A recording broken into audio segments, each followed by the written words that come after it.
Praise the Lord, everybody. I'm Prophet Xavier Morris of the End Time Healing Ministry. And as you see just from the title in itself, we're talking about unrepentant sin. And it's one of those sins where essentially we see happening that's very rampant. And it's rampant simply because many of us have gotten too comfortable doing what we've been doing. And we think we have a get out of jail free card. Especially when it comes down to how we live our lives and how we thrive per se. And we see this all over the place. We see this in the streets. We see this in our everyday lives. And most importantly, we see this even in the church. So when we just think about unrepentant sin, one of the biggest things that we see essentially when it comes down to unrepentant sin is the fact that too many of us get too comfortable with the thrill. We get too comfortable in the sin to the point where you give the devil legal ground. And anytime you give the devil legal ground, this is one of the main reasons why we see so many people in particular struggle for years. They're losing their health, they're losing their wealth, they're losing a lot of gifts and miracles that God wants to do. But one thing about God, he's a gentleman. He's not going to force himself onto anyone. And because he's not going to force himself onto anyone, what we see firsthand are a lot of people essentially falling by the wayside. And the main reason why they're falling by the wayside is because of the fact that their ignorance, or how we say willful ignorance, to where you fall so much in love with your desire to the point to where you're almost in a rut. It's almost like you're in a maze. Think about it from this perspective. You're a boat, and a sailboat in particular, and everything God is trying to do, he is literally the wind behind those sails. But as that boat, you're in the ocean. You don't have an oar, you don't have a compass, but most importantly, you don't even have an engine itself. And all you're doing is coasting. You're going in circles over and over and over again, thinking that you're making progress.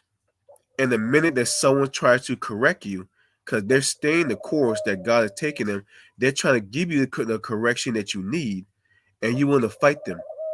And you want to fight them and argue and make all types of excuses, not realizing that that is God basically telling you, hey, listen, you need to get yourself together. You need to tighten up. You need to get yourself back because you're so far off the course to the point to where literally this is where you're supposed to be.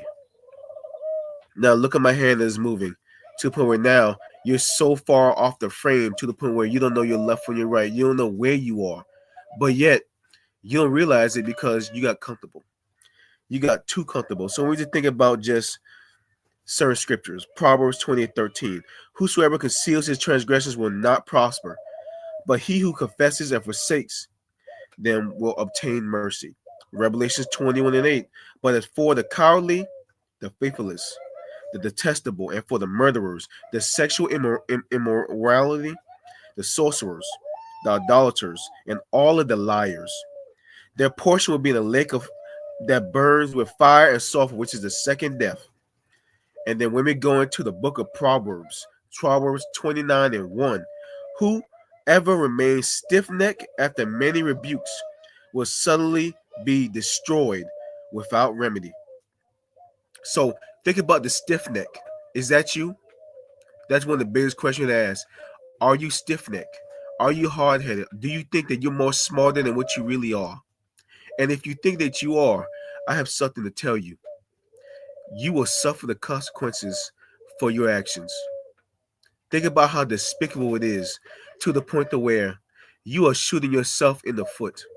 You are the one that's essentially is the orchestrating your own destruction. But yet you want to blame it on the devil. The devil didn't have to do anything. He literally didn't have to do anything. You did it yourself. All he did was open the door and you went right in. And the sad thing about it is, he didn't even close the door. He left it wide open. And you sitting right there doing the same thing over and over and over and over and over again, and you still making excuses. Now you're trying to figure out why you sick. You trying to figure out why your health, mentally, emotionally, psychologically, and spiritually is declining. You trying to figure out why you can't get married, or why if you do get married, why is that marriage failing? Why is all your relationships in the toilet? You trying to figure out why every job you apply for falls through. You try to figure out why all the things that you basically ask God for, those ideas, those innovative ideas that could be groundbreaking, it falls through. You trying to figure out, for the most part, why are so many people that you're hoping to be essentially there to help you along the way, they are no longer there. Have you thought that maybe, just maybe, you have set yourself up for curses? Curses all over the land because you gave the devil legal ground. When we go to Proverbs 14, and when we go to Proverbs 14, it talks about the wise woman builds her house, but with her own hands, the foolish ones tears her down. Is that you? Are you somebody who is selfish? Are you self centered, egotistical, prideful? Are you somebody who essentially cannot hear any type of sound doctrine whatsoever? These are things that you have to start asking yourself this question. How many times did God have to put people in your life talking to you, trying to lead you, guide you, or even be that covering that you need? And you say, no, I got it. No, I'm good. And I say this over and over again about a smart, dumb person. A person who essentially is literally putting their head in the lion's mouth and shocked when it essentially devours you whole, and you try to figure out, how did I get here? You are literally allowing yourself to fall victim to something where a lot of people will say, you're on a roller coaster ride over and over again. You keep falling for it. And people are like, what are you doing? What are you doing? But yet so many people just do not know exactly what's going on. So when we just think about psychology, there's a certain thing that we see called arrested psychological development. And what we see in arrested psychological development, all that really is essentially, there's a stage in your life to where, and this touches many different people, men and women alike. Let's just say at the age of 13 or 14 years old, either your father or your mother, whoever, did not show it a proper example. Either you saw the fussing, you saw the fighting, maybe you were a victim of abuse, maybe you're a victim of sexual abuse, maybe you're a victim of so many different things to the point to where during that stage of development, you may be 20, you may be 25, you may be 30, you may be 40, 56, no matter what your age is, when that during that time of development, when that trauma happened, you remained at the age of 13, 14, 15 years old. And we have too many people who are adults in body, but preteens and teens in the mind. And this is one of the main reasons why we see why it's such a struggle. It's such a grind to try to get you to understand and focus because you literally have the mind of a child. Case in point, anybody who has ever been a mother or a father, or anybody that's worked in the school system, or anybody who's a mentor in any type of capacity where you work with young children or teenagers, think of the excuses, think about the approaches that you had to deal with those kids, the consistency you had to deal with those kids. And you will see that all those things you see are the exact same thing you see in a plenty different adults. You will see that exact same thing in the church or a lot of so-called church folk. You will see this a lot with a lot of people who claim to know the word. All they do is make excuses after excuse after excuse. That's all they want to do is just try to manipulate their way out of a paper bag, and they don't realize they're sinking to the bottom. and about to drown, and they're about to drown in their own sorrows. They're about to drown in their own sins, and they don't realize that they're the ones that basically caused it. So when we just think about the wisdom of the prudent is to give thought to their ways, but the folly of fools is deception. Once again, we're still in Proverbs 14. The faultless will be fully repaired for their ways, and the good rewarded for theirs. The simple believe anything, but the prudent give thought to their steps. Evildoers will bow down in the presence of the good, and the wicked at the gates of the righteous. The poor are shunned even by their neighbors, but the rich have many friends. So when we just think about sin in itself is like a blanket in a way. It makes you feel comfortable. It feels warm. But then after a while, have that exact same blanket get wet. Don't you feel the heaviness? See, at first you felt the warmth, but the more that same blanket that kept you warm, gave you comfort, the more it gets wet, the heavier it gets. That's how your burden gets. Now, before you know it, you're standing in what a lot of people call unrepentant sin. Over and over again, you keep falling for the same thing. At some point, you got to ask yourself this question: Why am I constantly keep getting high? Why am I constantly keep drinking? Like, ask this question: Why are you constantly going to the bottle? Why are you a drunk? Why are you constantly can't get yourself out of the exact same relationships that God did not set for you? You know good and well. You had no business being in that relationship. You know good and well God didn't tell you to move. You know good and well God told you to basically bloom where you were supposed to be, and then eventually He will take you to another place that He basically had put forth because you're gonna be ready. You know that person was married. Why are you messing with him? You know that person good and well had like case in point. We're looking from a spiritual realm. There's a lot of women and men in this world. They said I did not expect this person to be who they're showing themselves to be. And then when I look at the exact same person, I said, man, listen, this person got a whole sign ahead that said, don't mess with me because I'm gonna ruin your life. But you couldn't see it because during sin, it blinds your eyes, it blinds your mind, but most importantly, it closes your ears. See no evil, hear no evil, speak no evil. You heard these things, but when you sin, now it applies to you to where not only you no longer see it, you can no longer hear it, and then when you're doing it, you no longer want to speak the correction. So one thing about the end time healing ministry and myself, you're going to get corrected. Just like how people before me had to correct me and show me the way, I'm gonna do the same because I love you. And one thing about love is patient, love is kind, but love also has sacrifice. And one part of sacrifice is I am taking the time to basically correct you. Just like how God is showing me the way and continue to show me the way and basically leading me down a certain path, I need you to get back on that exact same path as well for yourself.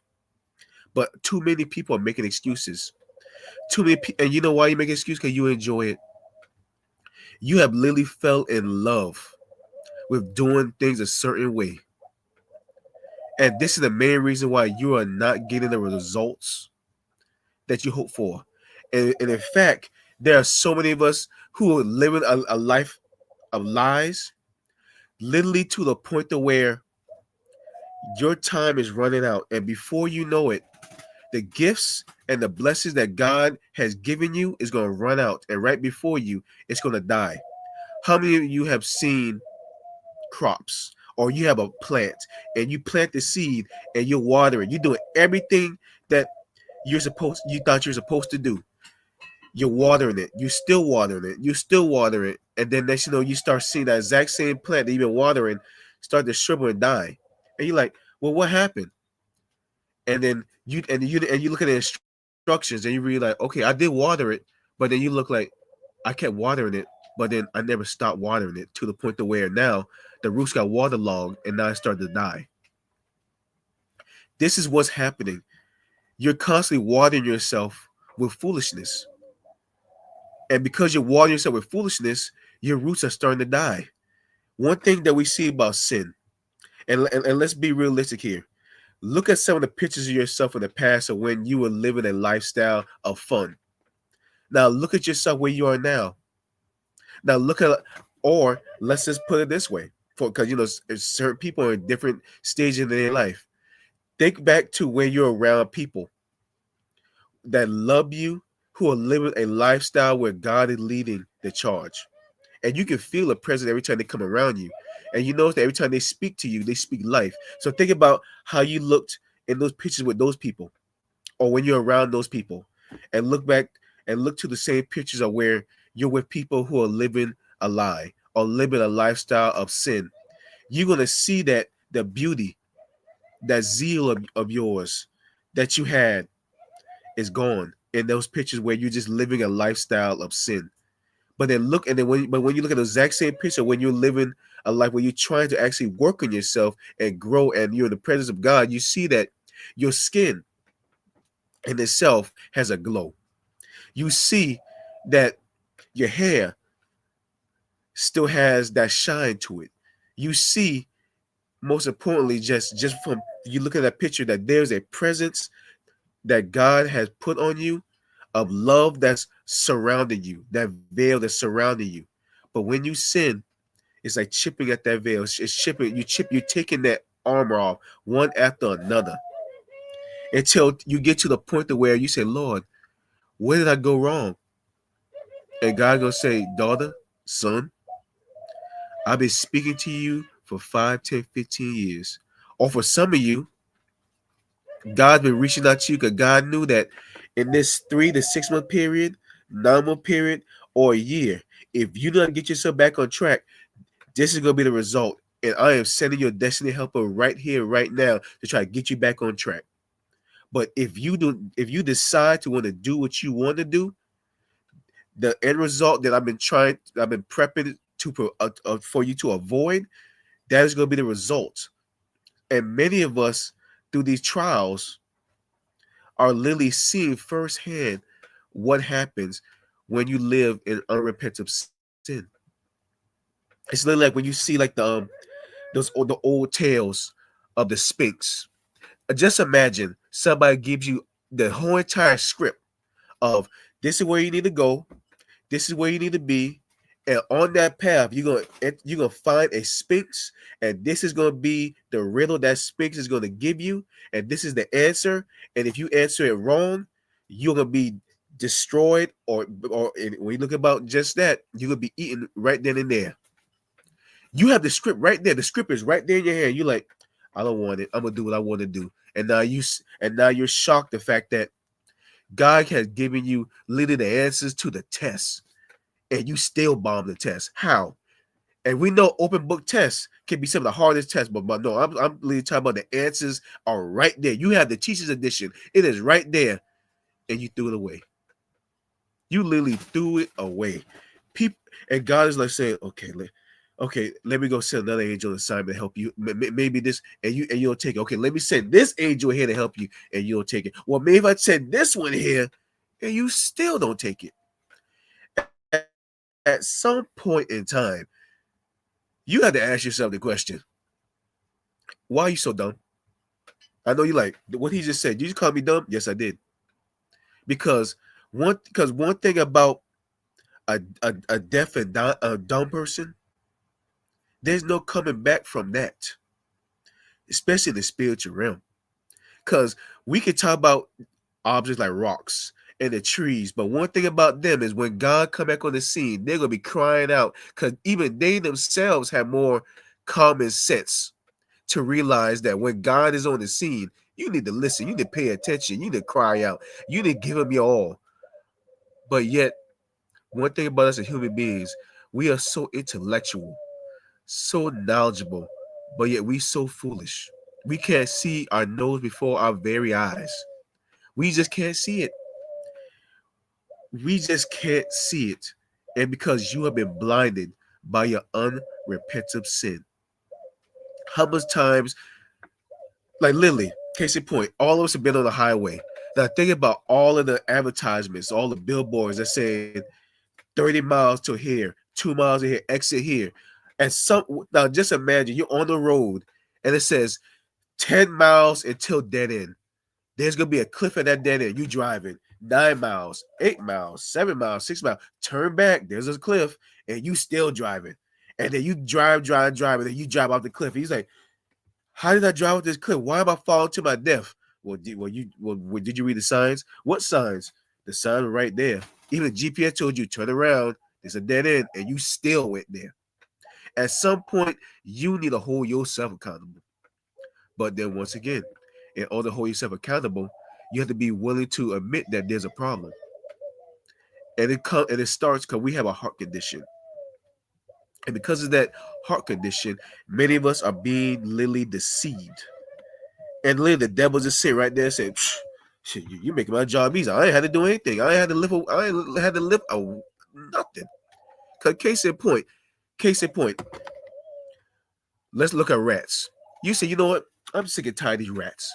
I'm gonna put down this rat poison right here. And they eat it.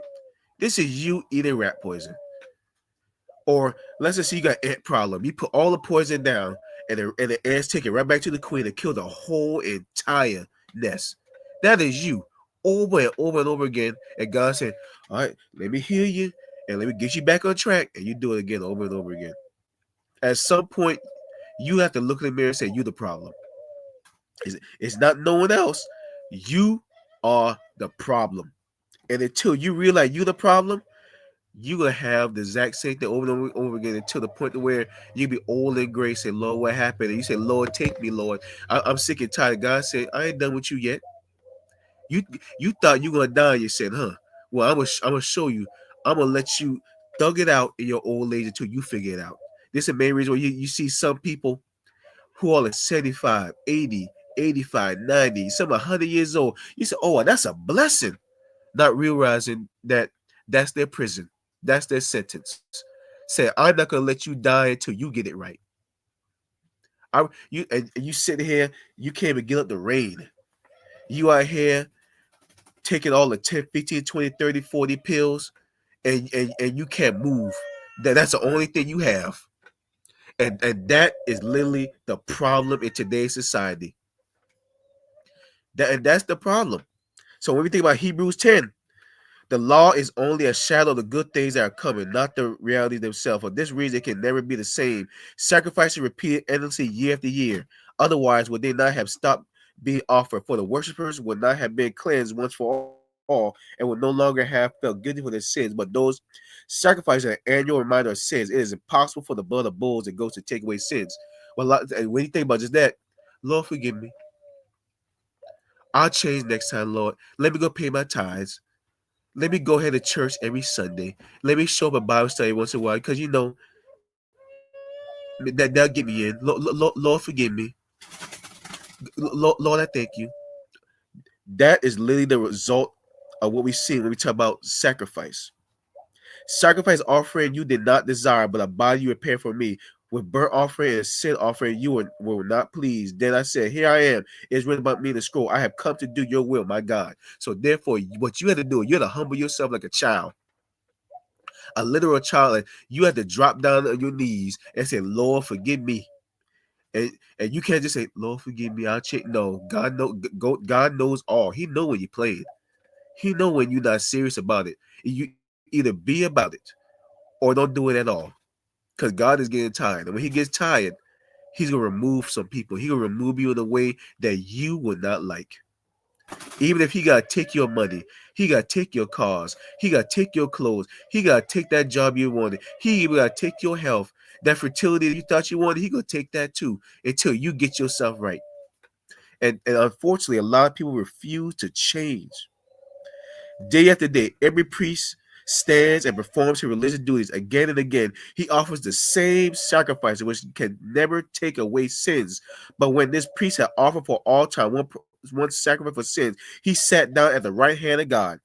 And since that time, he awaits for his enemies to be made his footstool. For by one sacrifice, he has made perfect forever for those who are being made holy. So when we go to the next one, Psalms 7. Now, when we just think about Psalm 7, I'm particularly looking at Psalm 7, 12 to the 16. And let go to, but before I get there, say, Lord my God, I take refuge in you, save and deliver me from all who pursue me. Or they will tear me apart like a lion and rip me to pieces with no one to rescue me. So that's the first and the second. Let us go to the 12th. If he does not relent, he will sharpen his sword, he will bend and string his bow. He has prepared his deadly weapons. He has made ready his flaming arrows. Whosoever is pregnant with evil conceives trouble and gives birth to delusion. Whosoever digs a hole and scoops it out falls into the pit they have made. The trouble they cause records on them. The bonds comes down on their own heads. So when you think about it, some of you are so smart. You think, oh, I'm gonna get out of this. I'm good. Or you're gonna try to screw other people over. One thing about life is this: when you just think about those who are in the streets, they already know what. And when we talk about the street codes, what do the street codes tell you? If you're gonna dig one ditch, you might as well dig two, because trust and believe, the person you thought you were gonna bury, you're gonna bury yourself. So always just think, if you digging a ditch for somebody, sometimes you're digging a ditch for yourself.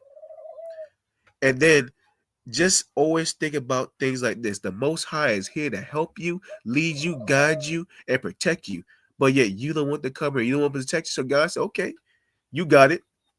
And he gonna be right there, just looking. And the angel like, God, you want me to jump in? No, no, no, no. He got it. She got it. Let them stew in there for a bit.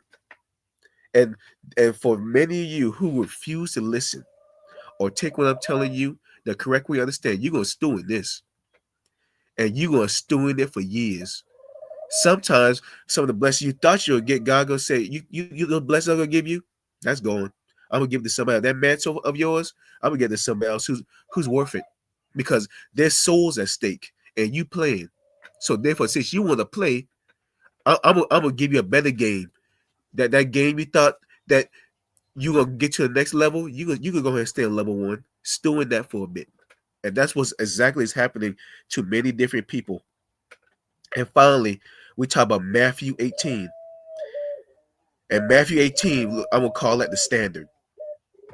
In Matthew 18, at the time, the disciples came to Jesus and asked, who then is the greatest in the kingdom of heaven?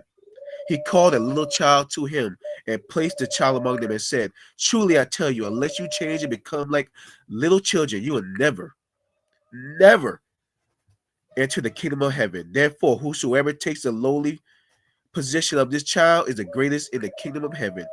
And whosoever welcomes one such child in my name welcomes me. If anyone causes one of these little ones, those who believe me, to stumble, it will be better for them to have a large milestone hung around their neck and be drowned in the depths of the sea. So when we just think about just all these things, you're to hold yourself accountable. Because if you basically don't hold yourself accountable, you cause anybody in your life to basically fall by the wayside, their blood is going to be on your hands.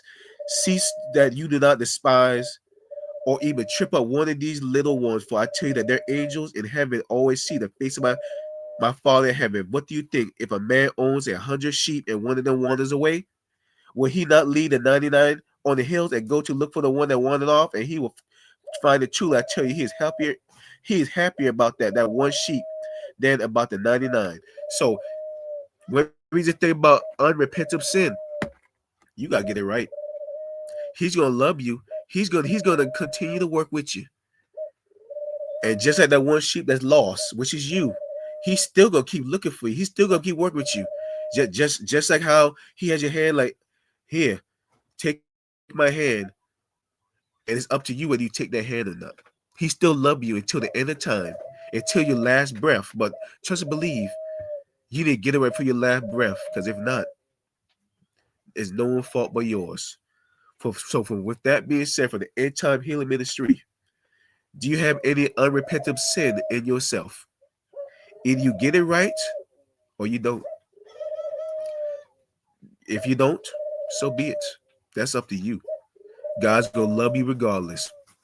Because just like many of us, there's plenty of people in our lives and human beings that we love daily. Your brother, your sister, your cousin, even some of your contemporary, whoever, you love them to death. But guess what? You've been on jobs where certain people you warned them, they got fired. There's some people you warned in your life, they went to prison. They basically were in a cemetery. There's some of those who still strung out on drugs. There's still some those who essentially still can't get it right, still insane, still lost in the dark. But regardless, they had an opportunity. They had a chance. And God's going to continue to give them a chance until your dying breath. But trust and believe anything that you sow, guess what? If you sow it, it's going to come back on you and you got to face it head on. So, with that being said, for the End Time Healing Ministry, do you have any unrepentant sin? If you do, check it at the door. If not, you will continue to get the enemy legal ground in your house. So, with that being said, God